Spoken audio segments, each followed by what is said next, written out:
আপনারা যে পথে হাঁটছেন, সংসদে আমরা প্রত্যেকটি বিষয় সেখানে আমরা প্রতিবাদ করছি। 2/3 কিভাবে পেয়েছেন আপনারাই ভালো জানেন, আর দেশের জনগণও জানে। এবং এই ব্যাপারে কিছু রাজ সাক্ষী ইতিমধ্যে পাওয়া গেছে, আপনাদের দলের ভিতর থেকে পাওয়া গেছে, বিগত সরকারের মধ্য থেকেও পাওয়া গেছে। আমরা আপনাদেরকে বিনয়ের সাথে অনুরোধ করব, মজলুম ছিলেন, জালেম হবেন না। মেহরবানি করে বিচারগুলো নিশ্চিত করুন।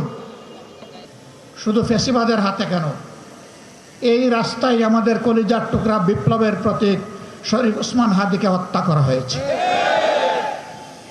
তার বিচারও ধামাচাপা দেওয়ার চেষ্টা চলছে। এখন পর্যন্ত চার্জশিটটি দেওয়া হয় না। কাকে খুশি করার জন্য, কোন সত্যকে আড়াল করার জন্য এটা করা হচ্ছে, জনগণ জানতে চায়। এই 21 তারিখ, মাত্র 2 দিন আগে গাইবান্ধা ইতিমধ্যেই বলা হয়েছে, ছাত্র শিবিরের একজন তরুণ নেতাকে গলাকটে স্পষ্ট দিবালুকে সেই ফেসিবাদী কায়দায় হত্যা করা হয়েছে। হ্যাঁ, হত্যা করে মানুষকে দুনিয়া থেকে বিদায় দেওয়া যাবে, কিন্তু কোনো আদর্শকে খুন করা যাবে না।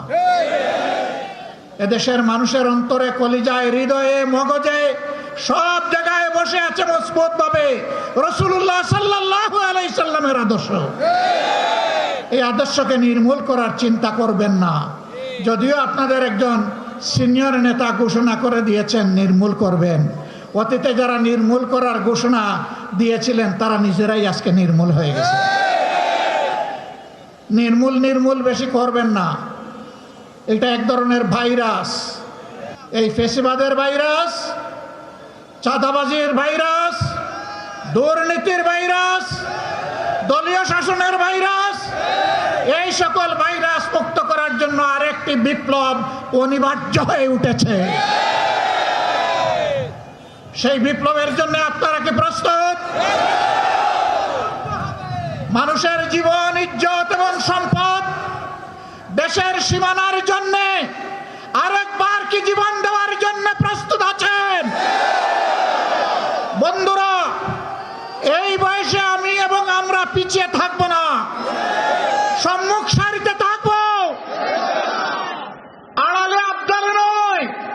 তবুও বাংলাদেশের দিকে কাউকে লাল চোখ দিয়ে তাকাতে দেব না ইনশাআল্লাহ। কোন কালো হাত বাড়ালে সেই হাত ঘুরিয়ে দেওয়া হবে। 20 কোটি মানুষের 40 কোটি হাত এই দেশকে পাহারা দেবে ইনশাআল্লাহ। কারো বাবার সাধ্য নাই এ দেশের স্বাধীনতা এবং সার্বভৌমত্ব নিয়ে টানাটানি করার। মহান আল্লাহর উপর ভরসা করে আপনাদেরকে আগামীর সেই বিপ্লবের দাওয়াত আজকে দিয়ে রাখলাম।